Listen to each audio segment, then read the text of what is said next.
All right, welcome back to the Planet Paintball podcast, brought to you by 1023 Sportswear.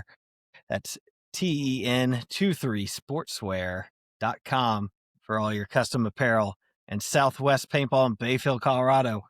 Go out and say hi to John and the boys. And for my older gentlemen out there, Green Goat, your pain-free rub after a long, hard day of paintball. Anyways, today I got Stevie Reyes with me from New York Wrecking Crew. What's going on, man? Man, pleasure to be here, brother. Pleasure to be here. Let's talk some paintball. Yeah, well, let's was this year one for you with Wrecking Crew, or This is my third season with Wrecking certainly? Crew. Okay, I don't Third know season, yeah. why. Maybe it's from the other Stevie. He made Yeah, it for sound sure, like for you were sure. picked up. I was like, I thought you'd been with them for a while. Yeah, a little bit now. Yeah. So how did that initial pickup happen for you? Man, I always tell Rob, everything kind of changed when he gave me a call. I was bouncing around some different organizations, looking for a home. I really fell in love with the game. Kind of came back. This was my second go around with the game. Okay. And, I was definitely looking for somewhere serious. I wanted something more than just, a couple beers and shoot some paintballs on Sunday. I thought I maybe had something to offer the game. And I was just really looking for a home with some serious players that were really looking to get better. Me and Stevie had a relationship going back to an old team we had when we first started playing. And we always hit it off. We had been friends. And, I had known he had gotten picked up by Wrecking Crew and had been doing really well. And man, I guess he just, kind of put in the good word for me. And before I knew it, Rob gave me a call, gave me a chance to do a tryout. We're down in Florida playing the Russians and shit. And it's been fun ever since, man. Nice. So how did you originally find paintball, since this is the second go around? Oh man, I'm showing my age here. Okay. So we got to go back to, oh my God, 1999, 2000. Oh yeah, I that's was when I maybe started. 12, 11. Yeah. Had a spider. I was definitely Team Kingman. You know what I mean? My boys had some Titmans. And, we were running around in the woods early 2000s. And, I kind of remember Fireball Mountain in North Jersey at the time, like early 2000s. And I remember the first time I saw an airball field. And, as a matter of fact, I still remember the first time I saw the snake. And, they're playing a point, they're shooting, it seemed so much more high paced than the woods. Um, this guy just starts kind of crawling. And I'm on the sideline and I'm just like, man, like, don't you guys see this guy's crawling? He's gonna shoot you all in the back, And and he crawled down and he shot everybody in the back. And ever since then I've basically been infatuated with the snake and just been in love with this idea of getting behind the team and this idea that you can move without the team knowing. And that was just what I fell in love with the game. That was early 2000s. Started playing high school sports, went into the Marine Corps, kind of fell away from the game, became a musician, was following the music path. And then what was I, 2016, my ex-wife had taken me to paintball, just like a rec ball game. And Okay. there was a couple guys there that were, they had their flashy guns and their stuff, and I'm there with my rentals. And I just like, I was just kind of cocky. I just turned to my ex and my brother. I was just like, man, I'm gonna smoke these guys all day. And, I remember this one situation, I'm like laying behind this pipe and he's ramping on me and I'm sitting there with my tipman and everybody had been out. So they were just watching me and this guy kind of battle. And he just had like a totally supreme position. He's just smashing me paint. And I'm just kind of waiting. And I just kind of get an opportunity to snap him with the tippy. And, it was just awesome, and basically the next weekend I found myself at Apocalypse Paintball, and I don't think I've done anything else for a Sunday since. Nice. Nice. So the second go around after the Marine Corps was the more competitive go around then? Yeah, I played some tournaments. Like I played a couple 3-mans and a couple 5-man like local tournaments in the early 2000s, like nothing big. So I had never like played like a legit tournament or anything. I just played, I played speedball. I was into speedball. I was into like, action pursuit games, Yeah. reading the magazines and all that shit. So like I was definitely into it. But nothing super competitive. So that second time go around, I think I played a tournament a couple months into, playing paintball again. So it was Nice. kind of like fast from there. ramped up pretty quick, huh? Yeah, absolutely, absolutely. Oh, so you guys do the bubble jerseys and then the buzzsaws on Sunday, right? Yeah, yeah, So that's been like a little tradition with the Buzzsaw Sunday, and, it's been fun. We've gone back and forth with teams chirping about it, and, it's kind of a cool thing for us, like, we had to earn the Buzzsaw jersey, and, we kinda went away from that, tried some different things. I think now we're going back to that okay, for World Cup, so nice. we gotta get back to our old winning ways. No, I really like that concept just because it reminds me of Vicious in the red jerseys, right? Yeah. So I think it's Fuck kind of yeah. cool to have your Sunday only jersey. Got to Yeah, earn it. exactly. It sits in the bag until you take care of business, and then you get to pull it out Sunday. Yeah. So for those that don't know, you're heavily involved with the guys out at Quick Shot, and the filthy teams. How did that come about? It's been just like a crazy experience, a crazy experiment. It's been a blessing. Quick Shot's basically my home field. It's like 40 minutes from my house, and I'm there. I'm basically there all the time. And last season, towards the end, Don had asked me to kind of help out with his D4 team. I know he had like had some struggles. The team kind of fell apart. He was trying to put something new together. And, I just happened to be around a lot, just doing my own thing, doing my own drills. And he had asked me to kind of help out. And the truth is, I really do love coaching. I always thought that I would be a coach when I was done playing, but I had been mostly just focused on playing, until that time came. But the opportunity was there. So I just kind of hopped on it, man. We did a couple local tournaments. It was fun. I got to, there's kind of like two sides of coaching as far as I see it. There's like the side that I'm aware of, and I think I was aware of, and what most people are aware of, which is like the play calling side, the team management side per se. But this kind of offered me, especially with this year, getting to start a whole program with different lines. I actually got to get into like the player development side. Okay. And that's like kind of those off weekends where we're going to kind of give the players the tools to be able to execute when the time comes. And that was like really what I was more excited about. I know maybe I could have some play calling chops here and there, but what I really wanted to know was could these concepts that I'd kind of learned from mostly from Marcelo and mostly from Wrecking Crew, like could I teach it to other people and could they be successful with it like we had been? And that was really the main goal when we first started. Yeah. Well, you're doing a hell of a job. Yeah, dude, it's been unbelievable, man. I mean, the success we've had with all the different lines and, you know, even like some of the young guys and just seeing how much they've matured and grown, having parents come up to us and be like, "Man, my son's totally different person, I see him out there like dogging people on the field like this kid, he found confidence." I'm like stuff like that, man, is just really kind of it's been super rewarding for sure. How do you think like coaching and teaching skills and skill development has helped you in your own game? Absolutely, man. I mean, I knew that from like my music days, I think. Like it's one thing to know something, but to teach it to somebody else, you have to know it on a different and deeper level because you have to be able to empathize. You have to be able to think like somebody else who's not you. And how would they take those concepts? What's the best way for you to communicate the ideas to them? And usually during that process, you end up starting to understand it a lot better.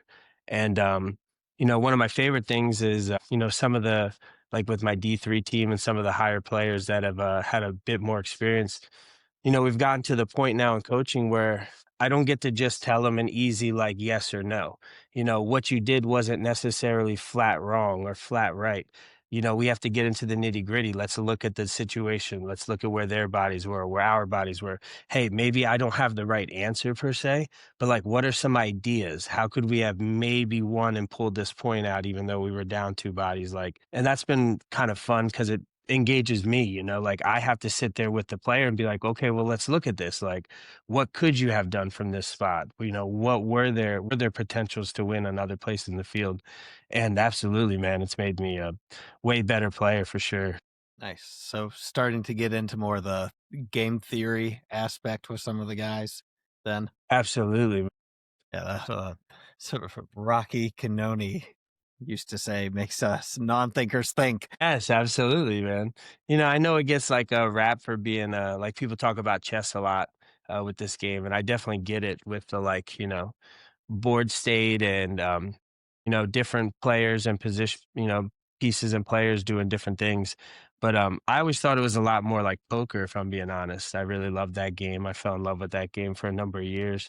And it's like a lot more about percentages, like what is the percentage of this move going here? Was this a worthy trade-off for what you're going to lose, Okay, maybe it was a 90%, you would make it and a 10% that you don't. Well, maybe the situation's such that it's not even worth taking that 10%, And another situation, you're smacking the fuck out of 90%, you know what I mean? Uh-huh. So that back and forth there where every situation's different, man, it's always fun, it's always fresh, and it keeps everybody on their toes. Nice. So I like that analogy. It's a new one. I don't think I've heard the poker analogy before, but I do like it with the Yeah. percentages. That that Yeah. makes a lot of sense, right? Did you have to make that move? And was it a good Mhm. percentage move, regardless if it worked or not worked? Right, that's like a poker idea, like, okay, if you went back knowing what you knew, would you still make the play, Hmm. And that's a good thing to do in paintball sometimes, like, even when it doesn't work out, sometimes it's like, "Hey, man," I talk to a player after they make a move and it doesn't work out, I'm like, "Dude, shit, that was a lose situation and there was some you almost pulled out a win, like, that's a good situation to put yourself in, Some of those points you're gonna claw back that you weren't supposed to get, you know?" Yeah. Yeah. Um, yeah. Uh, the old saying, die on your sword. Yeah. Not always the best thing to do because if you play it right, you can especially next ball, right? You can, if you're ahead and even if they have the bodies, like just killing that clock a little bit. Yeah, I like the, term spam hide, dude. Sometimes you gotta spam the hide button, man, Nice. like. I like that. What's the other thing maybe? Give me some advice for like a D3 team. Like what should they start really Hmm, working on if they're maybe they're at the end of their first D3 season, they're middle pack team, so they aren't gonna move up. okay, so we're talking about middle of the pack D3 team. Let's say they're middle of the pack on a national level. Yeah. So they're going to some X-ball matches. They're not at the bottom, they're being competitive, but they're not getting over the hump per se. Yeah, maybe we've made a Sunday here or there, but like nothing, Yeah. not making it far or anything. What would you tell Yeah, a man. team like that to work on? Oh, dude, it's tough because every team really is different what they probably should be working on, and everybody's got different weaknesses. When it comes to yeah, like I was listening to Colt Lukow, I was listening to PTG recently, and he was talking about like learning to win. That's something I kind of got with Wrecking Crew, I could say. Like, I had never won a tournament before I got on Wrecking Crew, like, so many seconds and thirds, but like we never won. There's something in the spirit of a team when they go to a tournament expecting to fucking win. Yeah. And every team, when they go pay their registration fee, they're believing that they're gonna win in some way, but man, it's different when it's hubris and when it's comes from like hard work and confidence and I think, the biggest thing you can do is just, man, try to learn to win, and that's kinda like a big concept, but, there's a lot to it, confidence, hard work, it's hard to fake the hard work if you haven't been putting in the Yeah. hard work and you're not getting the results, it's like, "Okay, well, that's not much of a mystery." Now if you are putting in the hard work and you're still not getting the results, that's when it's like, okay, maybe we have to get into more of the mental game as far as the IQ. Maybe we have to get more into the mental game as far as like, do we have the right confidence? Hmm. Or do we know how to manifest things? Can we kind of see the future before it comes? Can we let the game come to us? Stuff like that can be really, it's not really about mechanics, man, half the time, it's not like the best snap shooters are winning every tournament, the best True. containment guys are winning. Like, it's kinda bigger than that too. It's all those things, but then it's also about something else, so, that's kind of the fun part about this little game we got. Okay. Yeah. I like that learning to win. It's a big thing. I tell people that all the time. Mhm. Even, the D6, you're going to get pushed up either way, but like the D5 guys, I've seen a lot of players that they could use another year in it, right? And it's like, hey, Mhm. if you didn't make it out of the prelims, take that other year and learn how to progress. because Yeah. that's a big thing. Dude, and the whole rush to move up. I mean, it's really it was kind of annoying this year in a little bit because I had some good players that I wanted to pick up for Filthy in different moments. Some of these players just had different standards or ideas about what division they think they should be in or what they should be doing at this point in their playing career, whatever. And to me, it would just kind of baffle me because I'm just like, man, why don't you get on a team that can win?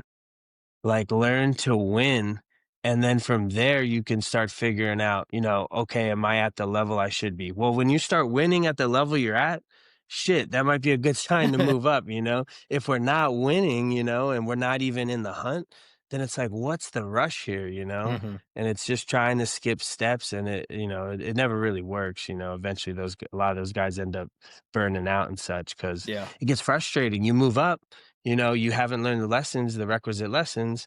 You're not on a good team at the higher level because you're probably not supposed to be there. So that's why they're picking you up because they're not very good team at that level either. Yeah. Maybe now you're learning bad habits. Maybe now you're spending a lot of time on the bench. Maybe now you're learning to lose instead of win. Yeah. And I think that really does get frustrating. And sometimes it even pushes people kind of out the game a little bit. Yeah, no, it definitely does. If you're sitting there ramming your head against a wall, it can get Yeah. super frustrating. So, Yeah. um, yeah, I've even known players that took a step back, that they went up a division and said, you know what, I'm gonna step back down to learn those lessons. Yeah. That's the long way. So that is a long way. It does take longer. Yeah, exactly. Or if you want to stay local way. Yeah, exactly.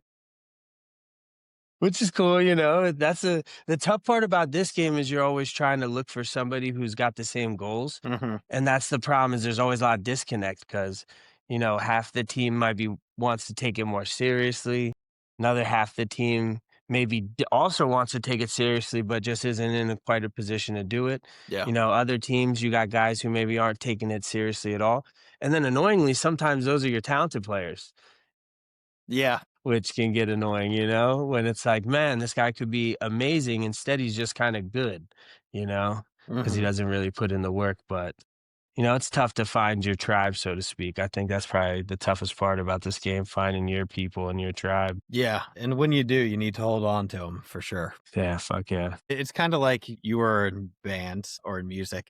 Like if you form a band and two of the dudes just want to do local stuff and then the Hmm. other two want to go on national tours, it's just not going to work out, right? Absolutely. And even if you create good music together, it's still not going to work out at the long run. Absolutely. Man, it happens all the time, brother. Exactly like music. Exactly like music.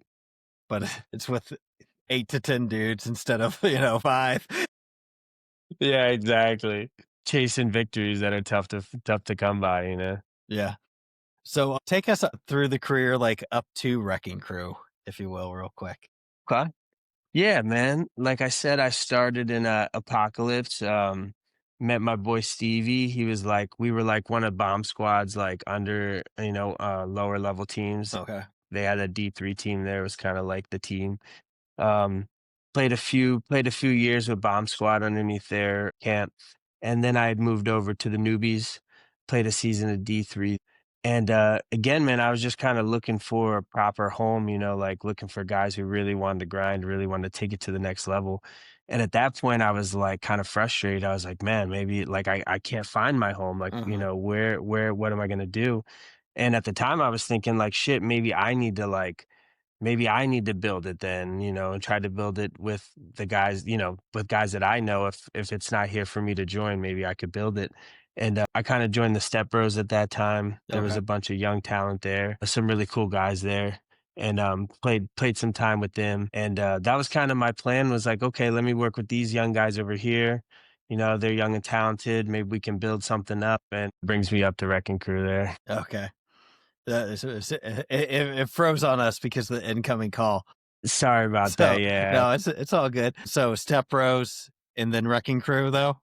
Yeah, Okay. that's what I was doing before then, yep. So kind of take us through that first season coming into established team, a team that's built Man, to win, right? yeah. Well, was that the D2 year? That was the D2 year, yep. Man, that was like, sheesh, for like weeks and weeks and weeks. Every time we had a practice, I felt like I was just like learning a shit ton, man. And having to unlearn some bad habits, unfortunately, that I had kind of learned along the way. And that year was really tough. And I think back and like, that's kind of the year we tried to replicate with Filthy, honestly. Like, I kind of remember a lot of the weekends, my first few weekends with Marcelo or off weekends with the team, like we weren't playing a lot of points, man. We were doing a lot of drills. We were doing a lot of individual drills. We were doing a lot of twos, three drills. And man, the drills were I just felt like they were elevating my game, And every week I felt like I was getting better, but at the same time, I was getting more and more aware of what I didn't have, and Hmm. what some of the flaws in my game were. So yeah, that first year, at first I really didn't get a lot of playing time, of course. Like there was a lot more established guys, so I kind of had to take that role of just like, hey, just learn, sponge, be a great teammate. You'll get your opportunities. And I definitely did start to get some of those opportunities. At one point, Ian had moved on to Columbus level, so he had got his opportunity to go pro. And that was kind of like my opportunity to step in and get some spins in that first snake position for the team. Man, it was a great year. It started off a little rocky, but by the end of it, we had collected a win, and then we got in the World Cup. Had a great performance. Spiked that year. Won the series title, won World Yeah. Cup, won another event, and man, it was like off to the races. Like it was a great year. There wasn't much question that we were the best team in D2, and no, I just felt like at the end of that year, like, man, I was like such a better player and just understood the game so much more, from an IQ perspective, and not so much on the physical, more so than the mental. Okay. What was one of the most important lessons you learned that year from an IQ perspective? Like, is there Mm. anything in particular you can like pull out? Yeah, I can. This is like one of my favorites because I see it come up a lot, and now like I'm coaching and stuff. And this happens with I see like attackers that are on like less organized teams and teams that like aren't necessarily structurally sound. So you start doing things to compensate for what you feel like your other teammates aren't doing, and then ultimately you end up kind of with bad habits. And one of those bad habits that I had gotten as an attacker was looking inside too much. And, I kind of like think of this joke like, I think a lot of like attackers go through this where like, that's what you're good at, pressing the tape, getting down the field, getting behind the enemy. And then at some point, you like kind of start playing with the inside game. And in a lot of ways, the inside game as an attacker like can feel really good. Like you can get some nice kills. You're staying alive. You might go from being the first dead to the last alive, and you're like feeling great about it. Meanwhile, you know, you've given up initiative on the tape in exchange for this inside action. And what I had assessed in my game was I was trying to compensate. I didn't trust my guys behind me to hold containment. I didn't trust my guys behind me to dominate tapes and use two-man operations to take initiatives and beat guys along the tape.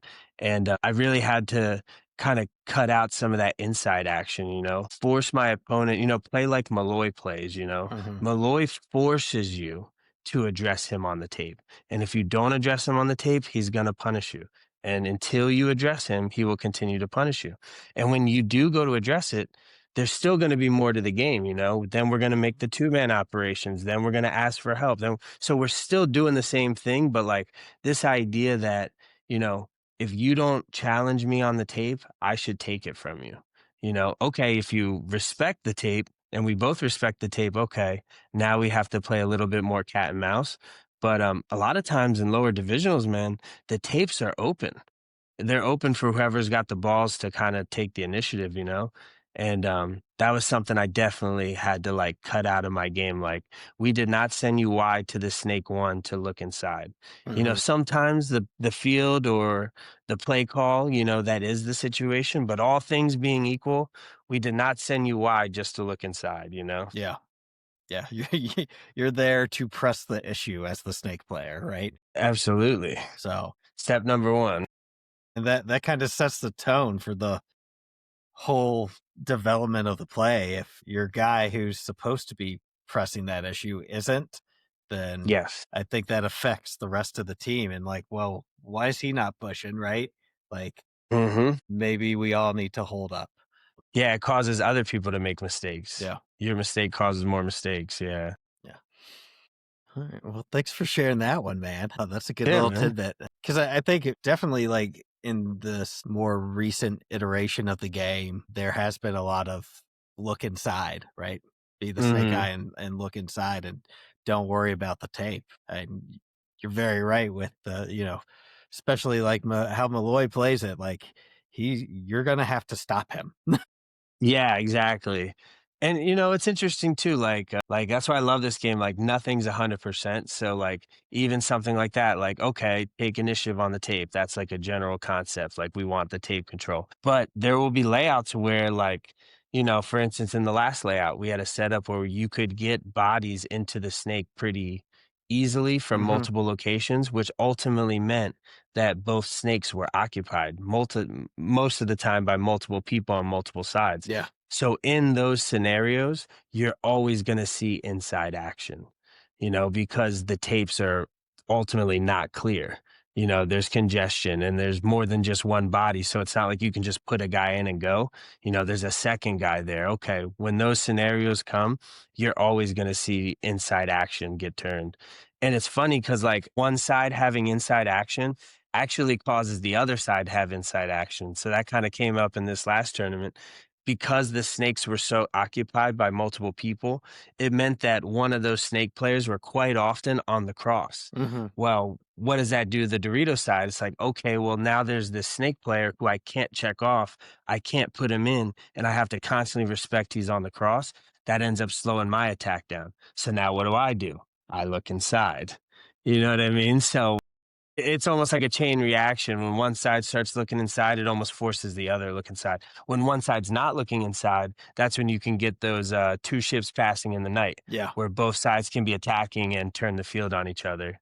But that inside action definitely throws a monkey wrench into that. Have you had a favorite layout this year? Good question. Favorite layout? I'm trying to remember.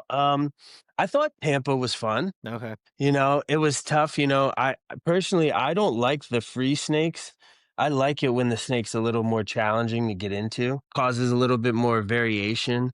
I know some people don't like sometimes it holds up the pocket, but I like pocket play. I think it's fun and it's challenging as an attacker to be able to go short, but still ultimately be able to get to where you need to press the attack. Yeah.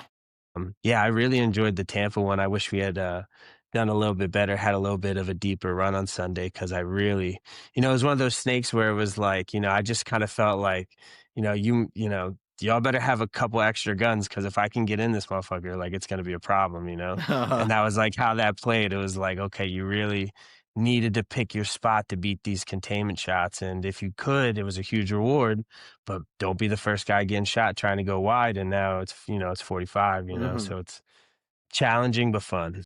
Yeah. Well, and that goes back to the percentages, right? Yeah, 1,000%, man. So last year, you guys took the step up into semi pro. You had one win, right? A two. Two wins. Okay. And then, kind of talk us through this year. A little bit rougher of a year, but I Yeah, know you man. guys are putting in the work. Yeah, yeah. It's been man, I've learned a lot, man. It's been a lot. Obviously I had some personal things, but even just as a team, I feel like everybody kind of went through a lot this year, had a lot of things they had to learn. It was kind of tough, our first year in semi-pro to spike to events. I think that was like a really great result. I don't think anyone could be unhappy in your first year in semi-pro grabbing two events and being in the hunt for the spot at World Cup. I wonder, thinking back on that, whether that might have given us a little bit of a false sense of security Hmm. about where we really stood. Going into this year, I do think there were times where we weren't as sharp as we had been in the past. And man, it's so funny, dude, because it can just be like little things. It's not these huge things that end up, sinking you or getting you across the finish line. It'd be like really small little things. And you know, we had to improve some of our processes, and like that's something we definitely kind of took into heart going into World Cup. We're going to be doing a lot more statting at practice. Okay. We want to get a little bit more numbers driven. make sure we have the right player packages at the right times. And, the other thing too is just like being ahead of the game, like last year I felt like we always kind of had the left hook ready Hmm. for when the the match starts like, kind of developing. Whereas I feel like this year a lot of teams kind of had the left hook on us Gotcha. in those crucial moments, when the sets, could be swung either way. And I think we really got to get back to like being ahead of the game. Hmm. We're the ones that have the surprise shot. We're not the ones getting surprised. We Hmm. saw that coming. We have the counter to it, and that's something I think we've struggled with this year a little bit. And it's definitely something we're looking to get right as we move into World Cup here. Okay. Can you talk about player packages for a little bit? Uh, hmm just because, I don't think a lot of, especially lower divisional guys, have heard of that concept or understand it. Yeah, man. I mean, ultimately, in a simple way, certain players on your team are going to work better together with other people than others. They're going to have complementary skill sets. Hmm. So, and this always changes as the field changes. So, one of the most important things I think coaches might be looking for when they're trying to figure out, okay, who are my starting five? A lot of times, you do want to kind of look at the player packages as far as like, oh, who are my two on the snake side and how are they working together? How am I, are we running a 2-1-2 where we're running like two snake, two Dorito, one in the middle? Are we running a 3-1-1? Okay, well, if we're running a 3-1-1 with a island on the Dorito side, that might call for a totally different Dorito player than if we are running a 2-1-2 where I'm having two-man jobs operating on the tapes. So, the big thing is just having good continuity between the players you're working together and then how that works with the play that you're calling.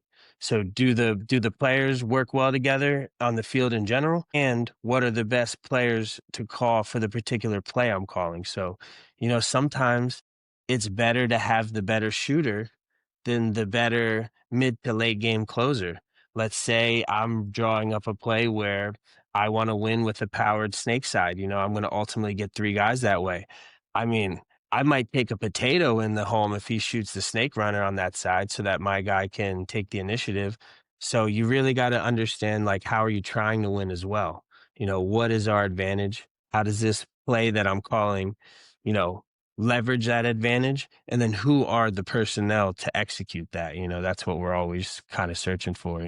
So, and like, just so I know I'm understanding it, but like, let's just take a Dorito side, right? So you got a 1-2 over there, but if your play's a 1-1-3, one of those two that are over there for your standard 2-1-2 play might not be the best guy on the island, right? Okay. Perfectly said. Like let's say I got a guy who's very crafty, likes to attack, likes to press, but he's a little bit more of a riskier player. But I like that as my five because ultimately he gives me great production out of that side. But suddenly I want to call a powered up snake side where I'm going 3-1-1 and I'm going to send an island on the Dorito. Maybe I send a guy who is a little bit slower, a little more methodical. Maybe he likes to probe a little bit more out the top of the Dorito and get vision and communicate a little bit more.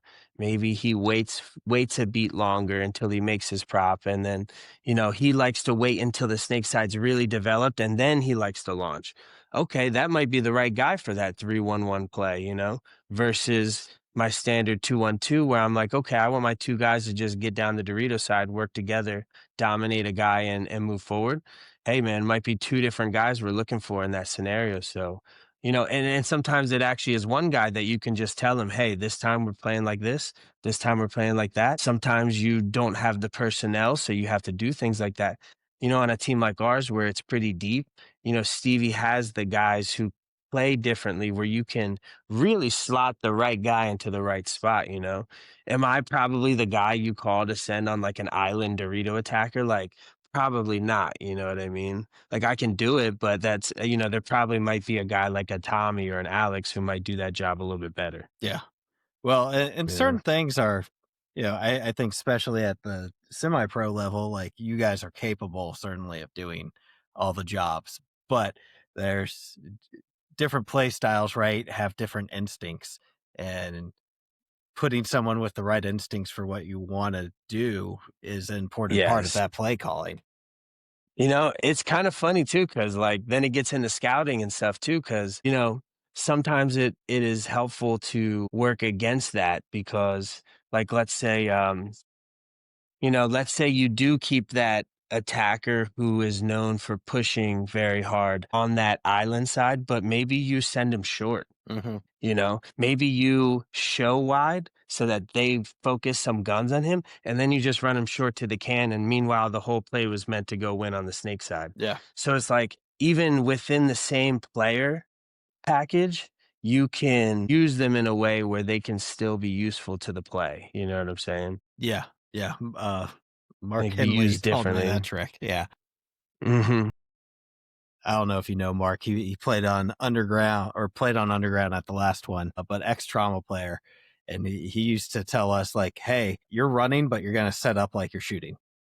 Yes. Yeah, yeah, yeah, exactly. Or vice Or versa, vice versa. like Yeah. Like I want you looking like you're going deep into that corner, but you're going to pull up at this can and shoot. yeah, of course, man. Nothing like seeing two guys shoot a lane that you're not sending anybody there, Oh That's like yeah. the best. It's a beautiful thing, isn't it? What's been your most memorable experience with Wrecking Crew? Yeah, most memorable. It had to be World Cup D2. Had to be. With the finals, the way that went, man, I mean, the truth is we almost let that thing slip through our fingers, I think we were up were we up? We were up either 3-0 or 4-0. Yeah. I can't remember. It was one or the other. Dynamic was started going nuts, that was a field where you couldn't hold very easily. We kinda got stubborn and tried to hold anyway, where we probably should have stuck with our standard attack that had gotten us the lead. But man, they came roaring back, and I think if I'm not mistaken, it did get tied up with about 30 seconds left, Yeah. 40 seconds left, something along those lines, and we ran it down to hang the last point. So to win World Cup under those conditions, win the series, you got the rings, Hmm. that was just a legendary day for us. So that's probably my best, most memorable. Nice. What's the go-to spot for the team for dinner? Yeah, so it's funny. We got a few different spots we hit a lot. So Cracker Barrel was like top of the list, which yeah, I'm Okay. rolling my eyes all the time because it's so mids to me. But it's like a team tradition to go to Cracker Barrel. But recently it's been PJ Willihan's, man. That's been our Okay. spot. Nice. So we've been in quick shot quite a bit. So we've been smacking up the PJ Willihan's. That's more of a northern thing, so Yeah, yeah, yeah. You guys might not be hip to that, right? Right. some of you might not know it. Yeah, typical bar food, Yeah. though. Typical bar food. All right. Um, what's after the event look like for Wrecking Crew? Well, man, there's a big question there. Do we win or do we not? Well, let's take the last event, I guess. What was on the docket after the last event for you guys? The last one was really rough. That one was more of one of those quiet, somber drive home and drive back to the house and have a pretty long accountability meeting. Those are one of the uglier ones where we all got to basically, it was such a bad performance, one of New York Wrecking Crew's worst in the history of the team in any division. And, when you get your ass whooped like that, it's going to be ugly. There's no fun. You're gonna have to have some tough conversations, and that's the way it's supposed to be when you don't perform like that. But it's tough too, because for me, like even after that, we had our tough conversations. We got through it, but when it was over, it's like shit, man. These are still my guys. When Hmm. we're together, we just start laughing and having fun. So we still had a little bit of a good time before we left, but when we win, that's when we have a good time. Now we're having a good time. Now we're feeling ourselves. Now we're in our bag. That's where we really want to be. Oh yeah. So are you guys like in the coming weeks after a event like rewatching footage though? Yes, we had a really rough Marcelo weekend a few weekends Yeah. ago where we went through all the footage, man, and it was pretty painful. Yeah, I can imagine. But you got to, man. Yeah. I mean, the tape doesn't lie. You gotta eat it, and it's an important part of the process. So we definitely watch a lot of tape, and luckily, as we've been able to kind of get a little more notoriety, we get like more footage. Yeah. So it really helps. We get to see a lot, even when like that last one, there was no coverage there Yeah. from the NXL, but Which we I were wish still able they to get a lot. just do for you guys. Like It's I two know it's for events. the women. Just suck it up and give it to the people. Yeah, and it cuts down the consistency too, like, people expect that they can see that on the footage, Yeah. like even my friends and stuff have, like, "Oh, yeah, okay, send me the stream again." I'm like, "Oh, no, actually, there's no freaking stream for this one, but there will be for next one." Like, Yeah. it's like really stupid. There's, especially with this YouTube shit, like consistency is what it's all about. So, Yes. whatever it costs. I mean, it's only 2 freaking events, man. Just Mhm. keep the footage, keep both these fields on tape. It's good for everybody and just keep it consistent. Well, and it helps build the storyline of the semi-pro guys, like, and then selfishly, like, I want you guys on the pro field sooner, right? I hear So that. you can put the divisional guys on the free stream, and that way Yeah. mom's not complaining that she had to pay to see little Johnny play. She can go to YouTube and see, and you guys have better footage. And I think most of the people that subscribe to Major League Plus or whatever it is now, it's nice to see the D5 guys. I'm not saying don't give them some shine, but we'd much rather see some more semi-pro guys up there. Yeah. A little bit more competitive play up Yeah. there. Yeah. Yeah, I could appreciate that. Okay, so footage, and pain is growth, right? Like, if you Yes. guys avoid that pain, you aren't gonna fully learn those lessons. A So hundred that's percent, just man. it is what it is, unfortunately. It is, dude. It's tough because you gotta, you critique yourself, you gotta self-crucify, and you gotta really be honest. But at the same time, you can't let it knock your confidence either. So it's like it's this like juxtaposition. You kind of have to have a little of both. You got to be a little humble and a little egotistical, kind of at the same time. Can be a little maddening, but hey, it's what's called for. Yeah. Well, it's finding that balance, right? Like Yeah, when you find that balance is where you find the wins. fuck yeah, man. When it's balanced, it's perfect. It goes one way, or the other. You're like, oh. Yeah, Let me get yeah, back to where I need to be. yeah. Finding that flow state, if you will. Yes, exactly, exactly. Have you guys been down to Florida yet to train for World Cup, or have you guys been in Jersey most of the We've time? been in Jersey. We've had 2 practices the last 3 weeks up in Jersey, a quick shot. That's kinda been our home, away from home when we're not doing, layout, and, because 'cause we've been down with damage for layout. That's Yeah. been amazing. Shoot, that's probably been the best thing for my career ever.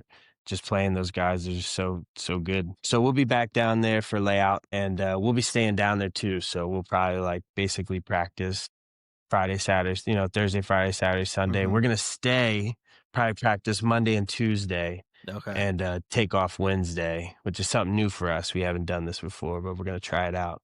Okay. Try to like practice through Monday and Tuesday down in Legacy, Okay. and then yeah, take a day off Wednesday and then get ready Thursday. Do you guys well, yeah, I guess you guys will have prelims on Thursday, right? Yeah, I think so, man. Like this is the first time since they've done this champions bracket that we haven't been Yeah. in it. So we're like, we're down. We're starting from the bottom on this one, so we're on the ground level. I think that we do play on Thursday. Yeah, Okay. Oh, hey, it yeah, can make a good story. yeah. For hell yeah, man. Hey, as long as you win, who cares where you started? Exactly. Oh, and yeah, I'm not quite sure the champions bracket's that big of an advantage, to be honest. Man, it's funny because I've gotten to enjoy it a couple years and now we won't, so I guess I'll see both sides. Mhm. The thing is, I'm not as much of a fan of it, I'll be honest, for semi-pro in general because of the way it really affects the race for the pro spot. Yeah. And this will be like the second year kind of that it's really locked up before, up. I Mhm. don't know if it's technically locked up, but it's pretty close to being locked up. It's not technically, but Yeah. Bear But some Ridge has dan to or well, the Jungle yeah, Cats have to fumble it pretty hard in order not. yeah, which is like and I get why, but it's kinda tough. It was the same thing as, like, last year, I get the way they did the point system, but it does kinda make you scratch your head where you're like, "Man, we won 2 events. Nobody here has won more than 1 event, but, Mhm. like, we're basically out of it at cup." Yeah. You kinda start to see like, "Okay, we had 1 bad event, spike 2, have a decent event, and, like, somehow we, like, still need, like, the paintball gods to like shine on us to have a shot. Yeah. So that's the only thing I don't like about it as much because of the double points Hmm. and the fact that if you start in that bracket, it's very difficult for you to drop in seeding no Yeah. matter how you play, basically. That's my only downside with that because I feel like it really takes away from like the excitement of the race for the pro Hmm. spot, you know? Yeah. We don't want things locked up before cup. I mean, we want things to be still in the mix as much as possible. Again, Yeah. it's different if a team comes out and is winning to, they come out and do paintball fit and win 4 events in a row. Oh Yeah, they yeah. locked it up.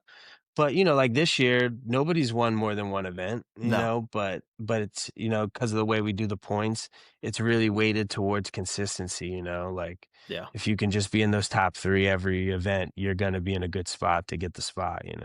Yeah, you might get this reference since when you started, but it's more the Bob Long game of being the consistent team rather than the Yeah.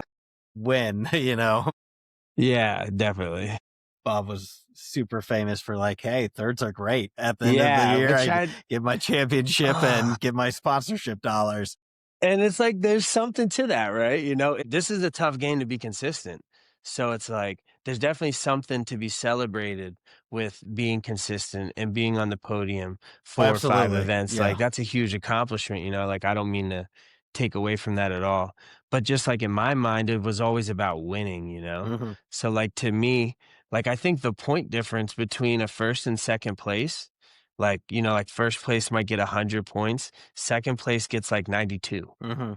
But to me, the difference between second and first is way more than 8 series points, you know what I Yeah. mean? Like, that's huge. Shit, I got a second place on my wall that, like, reminds me of, like, the one of the worst tournaments because I messed up in the finals, Mhm.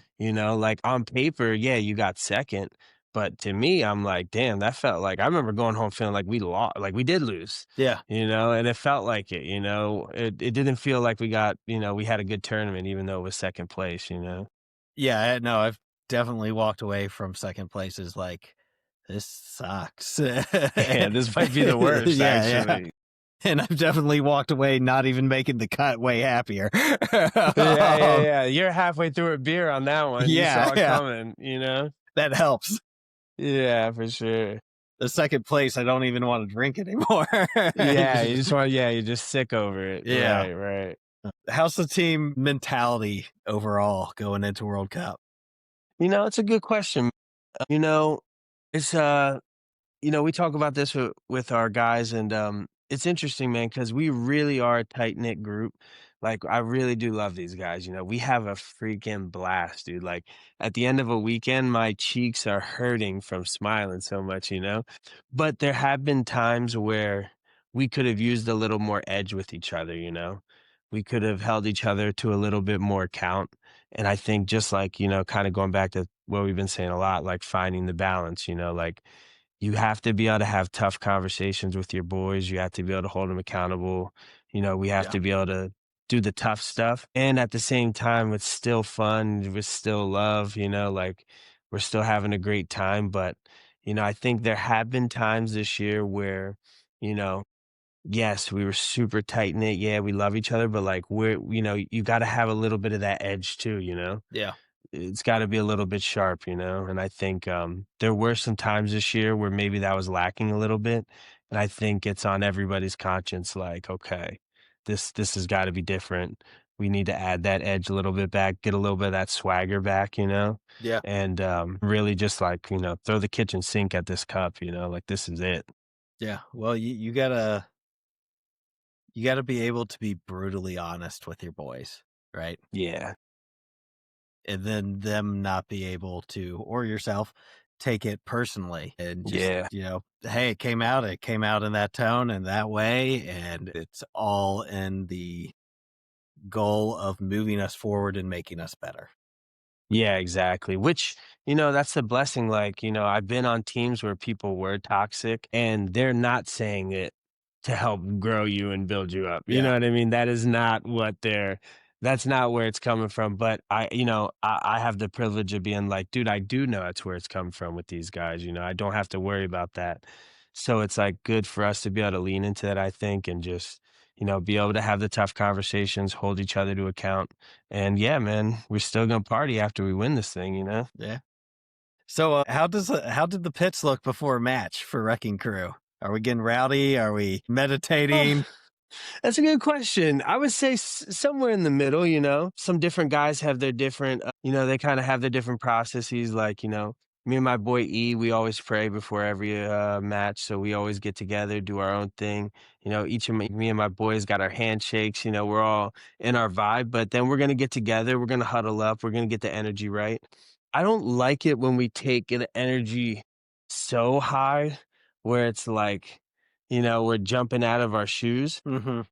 but I don't want the energy to be low either. So I Yeah. feel like we're always looking for that nice little mix. Yes, it's high energy, but yes, there's focus. Yes, there's discipline. Yes, there's connection. I'm looking a guy in the eyes. I can tell he's locked the fuck in. Mhm. So I think that's what we're looking for, kind of that healthy mix. Okay. Yeah, if you, spike that dopamine too much before, Yeah, it can be a man. real issue. And we know we're gonna spike the dopamine as soon as the point starts, so we don't gotta rush it here. Yeah. So, I see a lot of guys, like, they get really rowdy, and then there's 5 minutes before the point starts, and it just crashes Yes. back down, and then you gotta ramp Yes. up during the match, and it, you know, tends to not be pretty.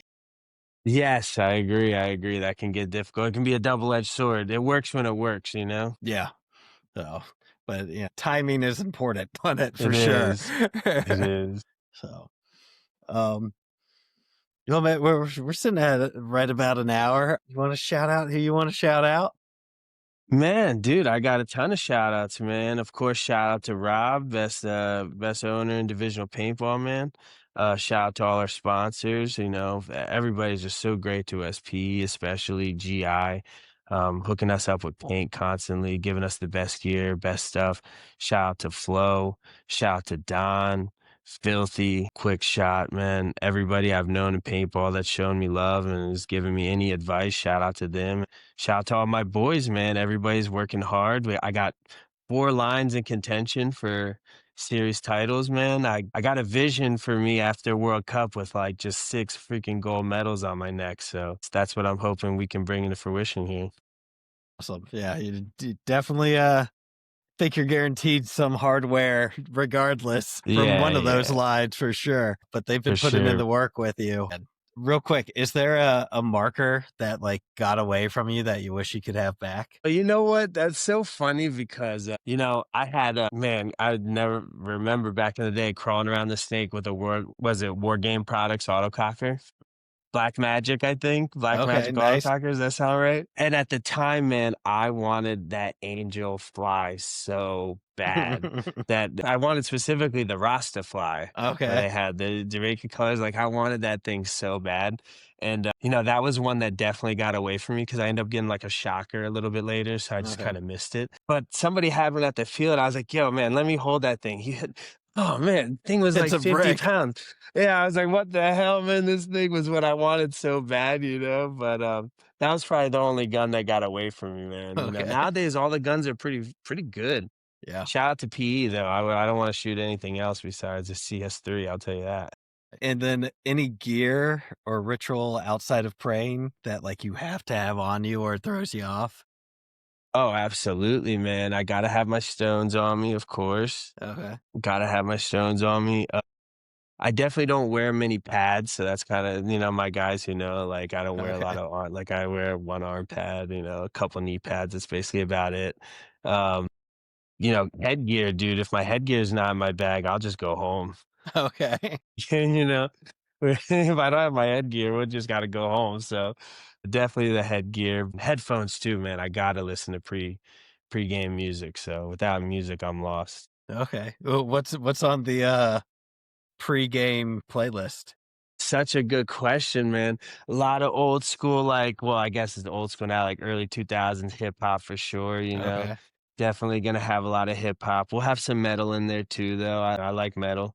So between a nice little mix, a little confidence little confidence from the hip hop, a little energy from the metal.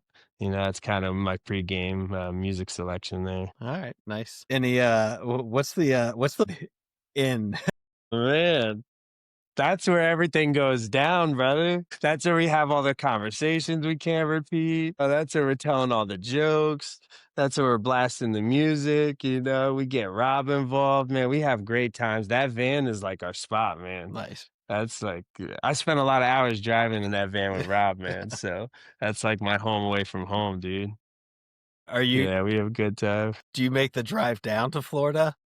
Yeah, Okay. me and Rob drive down a lot. Last time I drove from Florida to Texas actually, and Wow. then we drove from Texas back to New York, so yeah, me and Rob have done a lot of miles in that van, yeah. Yeah. Get to know someone on that trip, won't you? You do. We know it then. There's no more secrets, I'll tell you that. We get through everything. Yeah.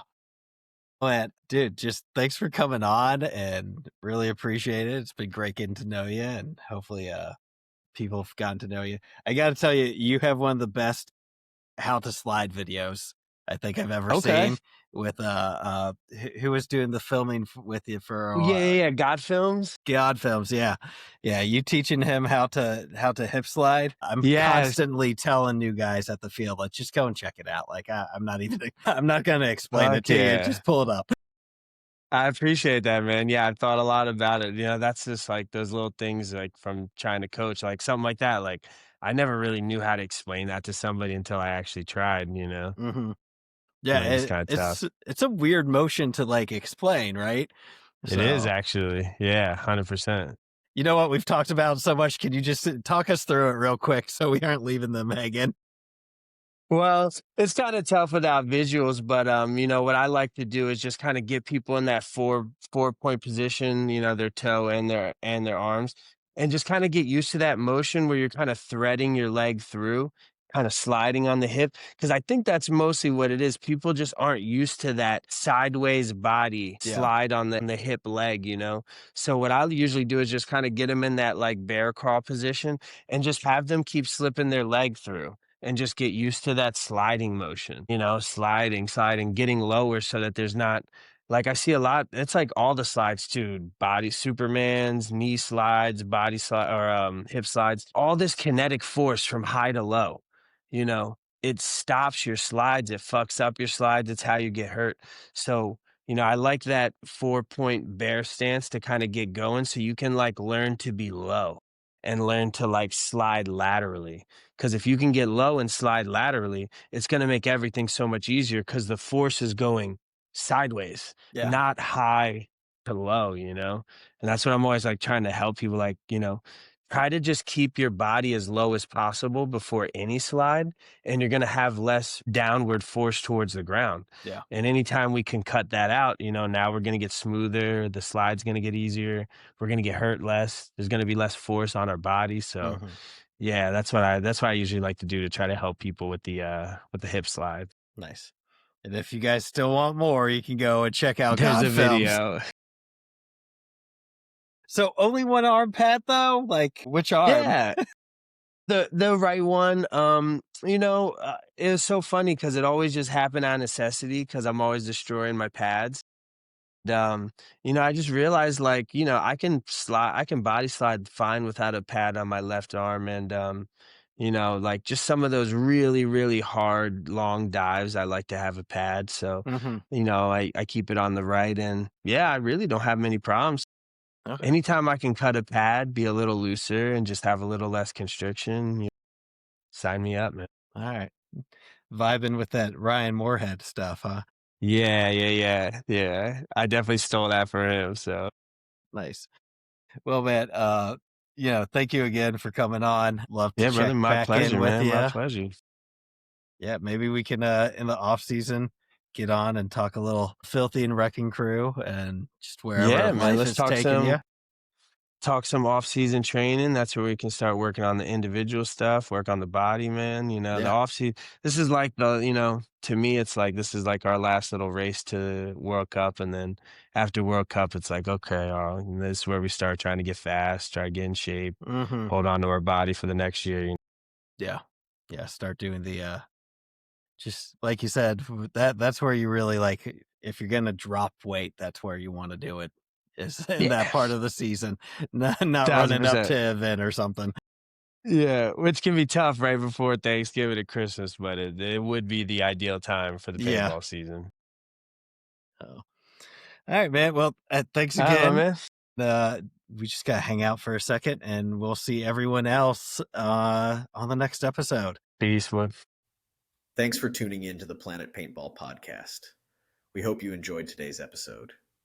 Whether you're out there grinding in the divisional pits or chasing dreams on the pro stage, remember, it's all about the passion, the hustle, and the love for the sport. Shout out to 1023 Sportswear for sponsoring the show. Don't forget to use code Planet Paintball at checkout for 20% off your order. Gear up, save big. Until next time, keep grinding, keep growing, and we'll see you back here on the Planet Paintball podcast